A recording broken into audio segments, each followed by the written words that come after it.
নমস্কাৰ, good morning. আজি চিকেনৰ কিমা ৰান্ধিম, আহকচোন কেনেকৈ ৰান্ধো চাওঁ। মই লৈছোঁ পিঁয়াজ, বিলাহী, মটৰ, হালধি, নিমখ, আদা, নহৰু, মছলা আৰু অলপ ঘৰত খুন্দা মছলা। এতিয়া চিকেন কিমা লৈছোঁ মই 1 কেজি। মোৰ কিমাখিনি অলপ বেছি মিহি হৈছে, আচলতে ইমান মিহি হ'ব নালাগে। অলপ খৰখৰীয়া হৈ থাকিলে কিমা ভাল হয় খাবলৈ। মই এতিয়া মছলাখিনি কিমাখিনিত মিলাই সানি ল'ম।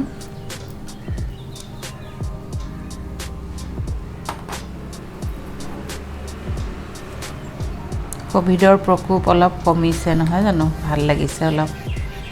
বন্ধটো দি মানুহৰ যদিও বহুত অসুবিধা হৈছে, ৰোগটো কণ্ট্ৰল কৰিবলৈ সক্ষম হৈছে। এয়া মই কেইটামান চিকেন চচেজ উতলা পানীত দি দিছোঁ। এনেকৈ মাজে মাজে মই কৰি থওঁ।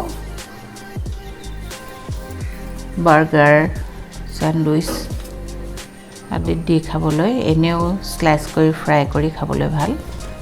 তেনেকৈ মাজে মাজে কৰি থওঁ। এতিয়া মই কেৰাহীত তেল দিছোঁ। জোখমতে দিব, 4 চামুচমান হ'ব, 4 টেবুল স্পুন।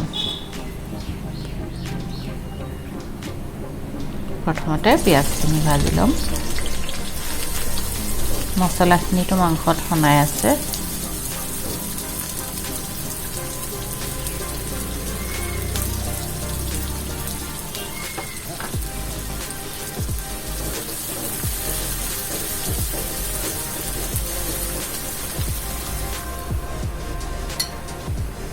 এতিয়া মাংসখিনি দি দিম।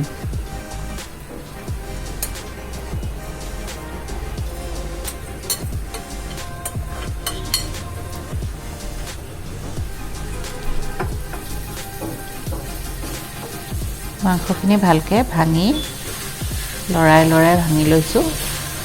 খুব মিহি হ'লে এনেকুৱা হয়, নহ'লে অকণমান খৰখৰীয়া হৈ থাকিলে তেতিয়া সুবিধা হয়। চচেছকেইটা হৈ গ'ল।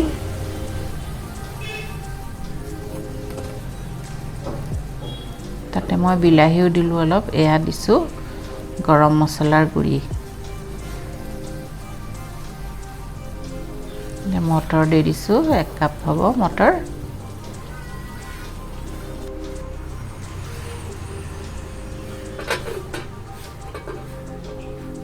এনেকৈ কিমা কৰিলে আপুনি পুৰি, পৰঠা, ভাত, পোলাও চবৰে লগতে খাব পাৰিব।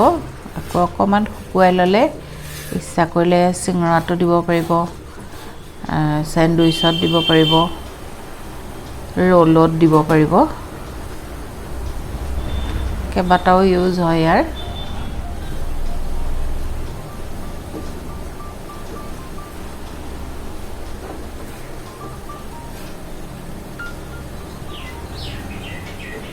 হৈ গ'ল।